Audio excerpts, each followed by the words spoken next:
Comtoise Radio, l'actu dans les Vosges saunoises, Jean-Pierre Poinceau. Bonjour, c'est fait. La communauté de communes du pays de Luxeuil a enfin trouvé l'emplacement de son futur hôtel communautaire. Il sera à Luxeuil, dans les locaux de l'ancienne MFR. Un projet qui a mis du temps et qui se finalise enfin.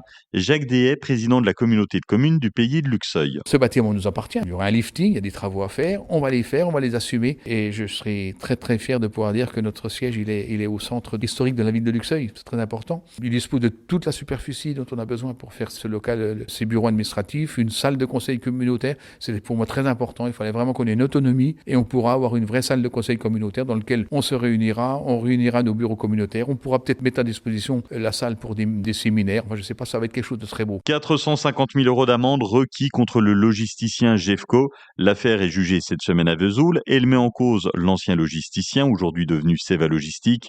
L'URSSAF et l'Organisation des transports routiers européens accusent l'entreprise d'avoir eu recours à une fausse sous-traitance via 3 sociétés étrangères, 2 polonaises et une slovaque. Objectif présumé, payer moins de cotisations sociales en employant des chauffeurs venus de l'Est pour des salaires bien inférieurs à ceux pratiqués en France.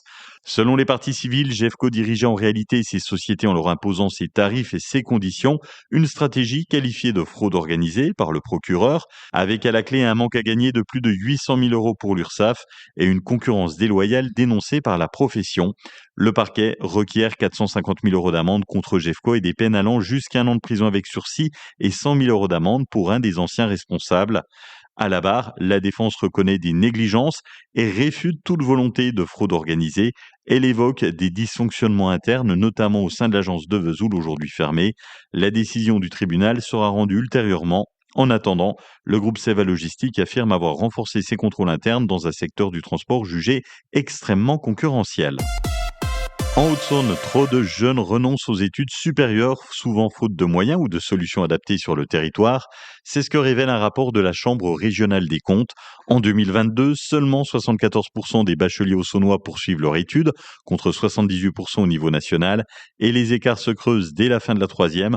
En cause, le contexte social, l'autocensure et aussi le manque d'offres locales. Autre frein, le logement. Selon une enquête menée auprès des étudiants de Vesoul, 1 sur 2 trouve les loyers trop chers, 1 tiers estime que l'offre de logement est insuffisante. Pour répondre à ces difficultés, la communauté d'agglomération de Vesoul a lancé un plan d'action local pour améliorer la vie étudiante, création de nouveaux logements, projet de restauration accessible et meilleure desserte en transport. C'est un week-end assez exceptionnel au cinéma Molière de Luxeuil. 2 invités de marque, Jean-Charles Conto de Passion Cinéma. On va commencer dès le samedi 12 avril. On va accueillir à nouveau Gilles Demestre qui est déjà venu présenter l'année dernière son dernier film, Le Dernier Jaguar. Il vient cette fois-ci nous présenter Moon le Panda à 17h30 samedi au cinéma de Luxeuil. C'est un film d'une amitié entre un panda et un jeune enfant. Ce film sort mercredi et Gilles nous fait l'amitié et l'honneur de sa présence samedi. Et on enchaîne tout de suite avec dimanche une soirée débat exceptionnelle également avec le documentaire Personne n'y comprend rien. Un documentaire autour de l'enquête de Mediapart sur l'enquête sur le financement de la campagne de Nicolas Sarkozy. Et on a l'honneur également d'accueillir le grand journaliste Edoui Plenel qui viendra dimanche 13 avril à 20h30 au cinéma de Luxeuil pour échanger avec les spectateurs autour de l'enquête et du film. Le service en ligne des impôts ouvre aujourd'hui pour déclarer vos revenus. En Haute-Saône et dans les Vosges, nous avons jusqu'au 5 juin pour faire notre déclaration par Internet et jusqu'au 21 mai pour la déclaration papier. Pour défendre la ligne SNCF Belfort-Épinal qui passe par Luxeuil-les-Bains, cette ligne est en danger faute d'investissement régulier. Elle pourrait être menacée de fermeture alors qu'elle est essentielle pour la mobilité de ses usagers. Une mobilisation est prévue sur le quai de la gare de Luxeuil ce samedi à 11h30.